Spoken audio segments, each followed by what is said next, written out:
Have you ever wondered about the man who forged the seven kingdoms into one? The legend who rode the mightiest dragon and reshaped a continent with fire and blood?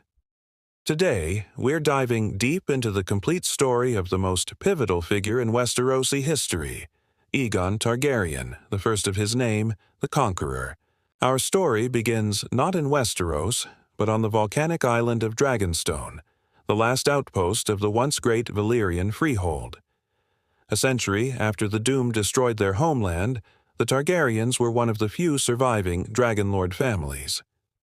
Aegon grew up here, a solitary and enigmatic figure, more interested in his dreams and ambitions than the petty squabbles of the free cities. He wasn't alone, though. He was flanked by his two sisters, who would also become his wives, the elder, fierce Visenya, and the younger, kind-hearted Rhaenys. Together, they formed an unbreakable trio. And of course, there were the dragons. 3 magnificent beasts, the last of their kind in the world. Aegon rode the colossal Balerion, the Black Dread, whose fire was as black as his scales and whose shadow could swallow a town whole. Visenya commanded Vhagar, and Rhaenys rode the swift Meraxes. These weren't just pets. They were living weapons of mass destruction, the key to Aegon's audacious plan. Why did Aegon look west to Westeros? It was a land fractured into 7 squabbling kingdoms, constantly at war. Some say Aegon had a prophetic dream, a vision of a coming darkness from the north that would require a united realm to fight. Others claim it was pure ambition. Whatever the reason, Aegon Targaryen decided that Westeros must be won. He commissioned a massive wooden table, carved in the shape of the continent, and planned his invasion meticulously. This wasn't a whim, it was a calculated campaign. With a small army of only a few thousand men, Aegon landed at the mouth of the Blackwater Rush, a site where 3 hills stood. It was here he built his first crude fort of wood and mud, the humble beginnings of what would become King's Landing and the Red Keep. This spot would be the heart of his new kingdom. The conquest had begun. Aegon's first challenge was Harren the Black, the tyrannical king of the Isles and the Rivers, who had just completed his monstrous castle, Harrenhal. Harren laughed at Aegon's small army, believing his fortress impenetrable. He was wrong. Aegon flew Balerion high above the castle walls and unleashed a torrent of black fire. The stone towers, thought to be indestructible, melted like candles. Harren and his sons were burned alive within their own monument to pride. The Riverlands quickly bent the knee. The Storm King, Argilac the Arrogant, met a different fate.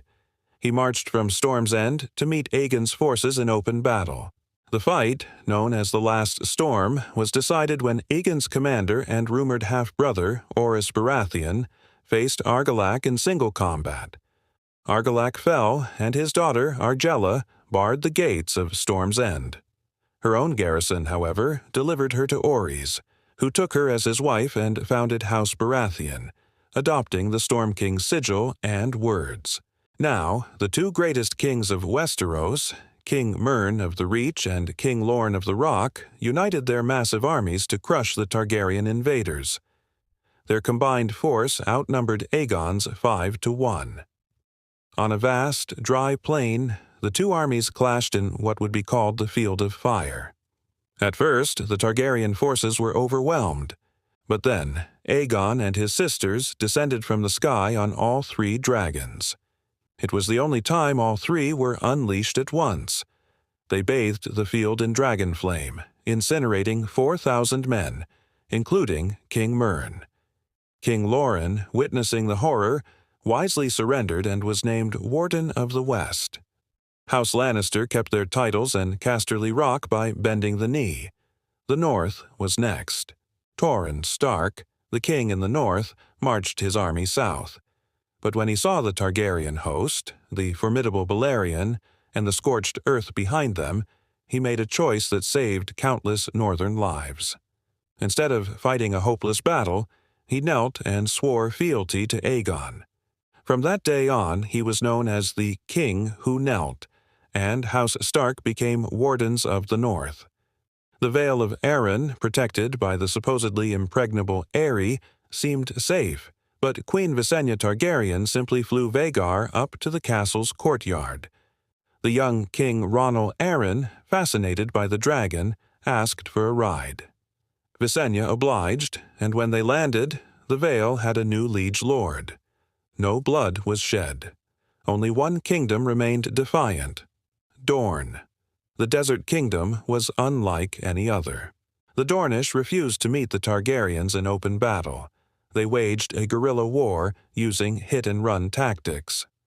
When Aegon's sister-wife Rhaenys flew Meraxes over Dorne, a scorpion bolt shot from a castle tower pierced the dragon's eye, sending both dragon and rider crashing to their deaths. This loss devastated Aegon. For years, the war with Dorne raged on, a bloody and brutal affair known as the Dragon's Wrath. Aegon, for all his power, could not conquer Dorne by force. Ultimately, years later, Dorne would join the Seven Kingdoms not through conquest, but through marriage and diplomacy, a lesson in the limits of power. With 6 of the 7 kingdoms under his rule, Aegon was crowned. He had the swords of all his defeated enemies collected, and using the fire of Balerion, forged them into a throne of twisted, sharp metal, the Iron Throne. It was designed to be uncomfortable, a constant reminder that a ruler can never rest easy. Aegon proved to be a just and wise king. He respected the laws and customs of the different kingdoms, traveled the realm extensively, and established the king's peace. He united a continent not just with fire, but with shrewd governance and a vision for a unified future. Aegon the Conqueror's reign lasted for 37 years. He changed the world, setting in motion a dynasty that would rule for nearly 300 years, filled with greatness, madness, civil war, and, ultimately, its own fiery end. But it all started with one man, his 2 sisters, and 3 dragons who dared to dream of a single kingdom. And that is the epic tale of Aegon Targaryen. From the shores of Dragonstone to the seat of the Iron Throne, his legacy is etched into every corner of Westeros. What do you think? Was Aegon a visionary hero or a ruthless conqueror? Let me know your thoughts in the comments below. If you enjoyed this journey into the history of Westeros, make sure to hit that like button and subscribe for more deep dives into the world of Game of Thrones. Thanks for watching, and we'll see you in the next one.